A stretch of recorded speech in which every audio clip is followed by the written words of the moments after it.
We're excited about getting going here. I know you guys just talked to some of the players, so excited to get going, head to Nashville this afternoon and get started in the tournament. I've talked to our guys about, we've done a lot of good things the last 3 years, last 4 years really, but particularly the last 3 years. But one of our biggest issues is we hadn't been very good in this tournament, and so this is we hadn't been very good historically. We haven't been very good since we've been here, and so it's kind of the last frontier for us within the SEC is to to perform well and play well in this tournament. And certainly we want to try to improve our seeding and improve our standing for the NCAA tournament as much as we can as well.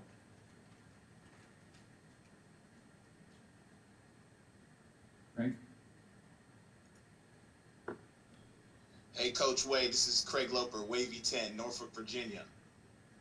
What's up, man? Hey, man, I made the move, and then obviously one of your guys is one of our local guys, Cam. So I just got 3 questions about Cam real quick, Coach, and just kind of a local angle here. When it comes to his recruitment, just kind of how unique was that in the sense he sat at his sophomore season, he kind of goes to Oak Hill, sort of under the radar, and then pops off kind of, I don't want to say late, but obviously was their all-time leading scorer. And so how unique was his kind of recruitment? My assistant went and watched him once in his junior year at Oak Hill, and it was pretty obvious how good he was and how talented he was. And then we followed him from the NBA Top 100 camp through AAU and all of that. And he was the leading scorer everywhere he went, so it wasn't real difficult to figure out what a unique skill and what a great skill that he had. And Coach, when it comes to his mom, Leslie, she's just talked about how much she trusts you and really just loves LSU and the program. What's that relationship like with her? And then how do you see her relationship with Cam? Because she kind of really coached him up a lot. Yeah, I mean, it's Leslie and Cam. They've been a 2-man band for a long time. I always joke that she had the easiest job in the country, rebounding for Cam. All she had to do was stand under the rim. She didn't even have to run around. It was the easiest job you could have. But she's former military. That's why she was settled in Chesapeake and in the Tidewater area there. And she's raised him tremendously well. I talked to her in recruitment. We talked over an hour a day, just about every day on the phone, 5-6 days a week. Just building a relationship with her because I knew it was important to Cam that she was extremely comfortable and that she was, that she felt comfortable with where he was going. And so since it was important to him, it became important to us. And we've kept that relationship going. And they're, like I said, they're extremely close.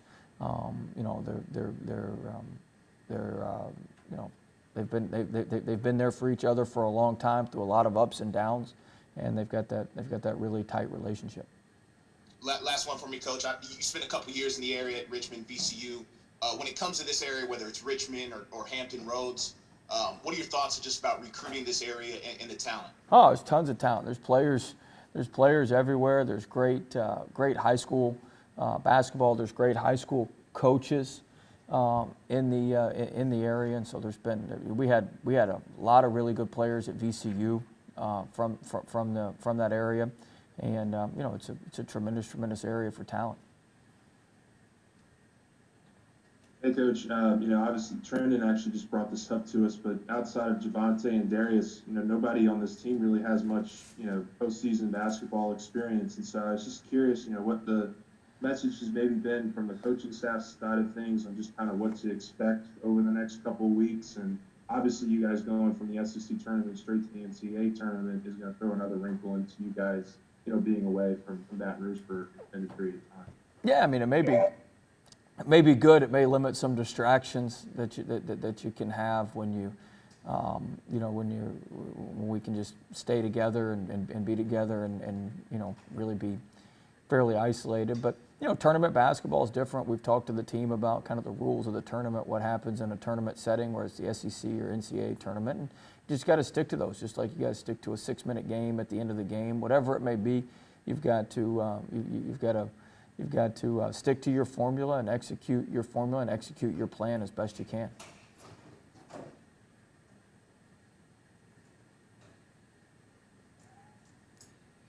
Will, kind of in that same vein, take us back. You've done a little bit, your recollections of last year. And then Scott made a good point that this will be your first tournament in 3 years. I mean, yeah, I know. As a coach, it probably doesn't matter as much, but I'm sure it's exciting for you. I'm sure it still gets, you fired up. Yeah, I mean, you love tournament basketball. This is what you worked so hard for all year long, is to play well in March and try to be at your best. Try to be at your best in March, and so this is the most important part of the season, the most important time of the season, and so we're excited. I'm excited. Our team's excited. We'll be ready to go on Friday night in Nashville.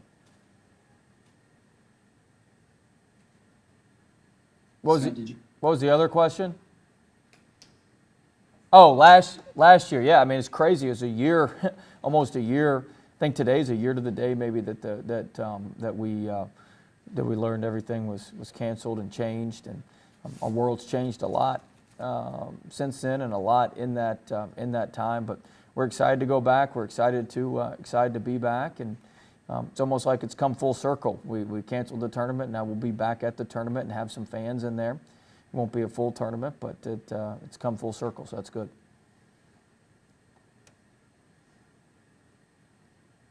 Will, that Thursday when y'all found out the tournament was canceled, y'all went to a practice gym. Where exactly was that? Obviously, y'all didn't go to the arena. Yeah, we went to the arena. We had our shoot-around time that morning at the arena. That's where, and then we came back to the hotel, and we were getting ready to go to our scheduled practice time, and that's when we found out it was canceled. And so y'all had gone back to the hotel, and y'all found out. Yep. And did you think at the time did your intuition tell you that there wasn't going to be an NCAA tournament either, that your season was over? I mean, yeah, we found out that day too that the NCAA tournament was canceled. It all kind of happened that day. Okay. It all kind of happened that Thursday. Okay. Yeah, Coach, I'm doing a story on Cam Thomas as well. Usually it takes a freshman some time to kind of adapt their first year, but just talk about how he's adapted as well. Are you surprised by his progress? I mean, he's just so mature. He's 18, 19 years old, going on 25, 26. He's just got a very, very mature approach to everything. He's got as good a self-discipline as I've ever seen in a freshman, just with how disciplined he is, with what he does, with what he does every day, his daily routine. I think a lot of that comes from what I was talking about earlier, his mother being in the military. She's instilled a lot of that in him. So, he's just very, very disciplined, very mature, and it's allowed him to have success. He hasn't had a lot of, huge highs or huge lows. He stays pretty consistent, which has been the most amazing part. Usually the freshmen go up and down, up and down, up and down, but he's been very, very consistent.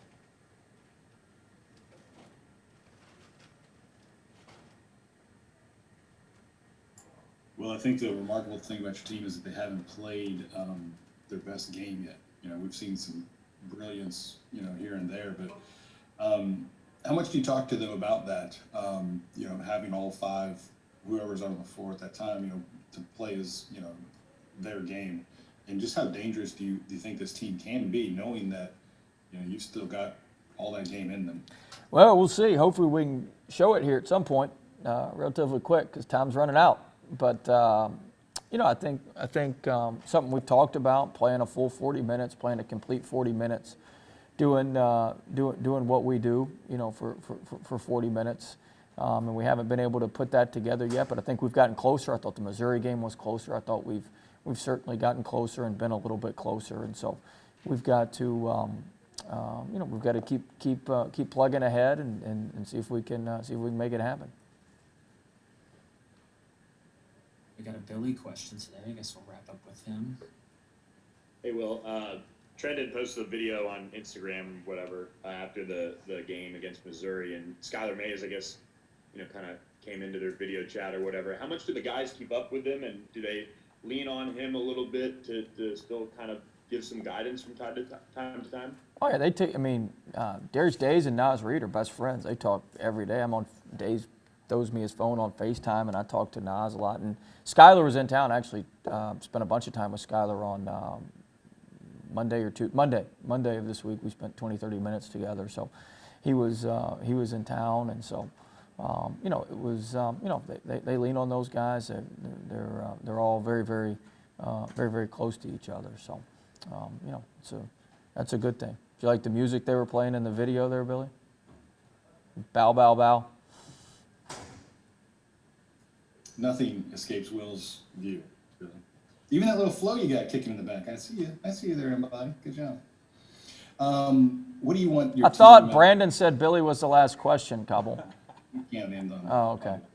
Sorry. Can't help himself. Yeah, here we go. Can't end on a TikTok question. What are you looking for out of your team? And if guard play wins in March, you don't have a real guard. I mean, does that matter? We don't have a real guard. You don't have a. You haven't seen Javante play or Cam play this year? Yeah, but you want him to shoot. You like him to score. That's what I'm saying. Like you have. Yeah, that's the point. You got to have more points than the other team. So you got to have guys that can shoot and score. Damn, that's been our philosophy around here. It's not like we're grinding people out in the 60s. What do you mean we don't have good guards? You're right, we don't have good guards. We got great guards. I didn't say you don't have. We got two of the best guards in our league, two of the best guards in the country. Let What's the your rest- question? What's the one thing you want to see out of your team improved here to Well, rebounding. Rebounding, that would be great. Be a little bit better rebounding in March, we'd be in business. Well, on that, Billy, do you actually have a question or? Okay. Anybody else have a question? We're going to end our press conference on that. Last one in Baton Rouge. Oh, Rabelais has one. No? Rabelais is everybody needs to have Rabelais come do their filing at their house. That's a hell of a filing cabinet he has behind him there. This is my wife's filing, actually. It's impressive. I'm in her office annex. That's where I get to work. It's impressive. No, I think maybe what I was trying to say was that maybe you don't have a true point guard. Would you say that's true? No, I think Javante is a good point guard. Okay.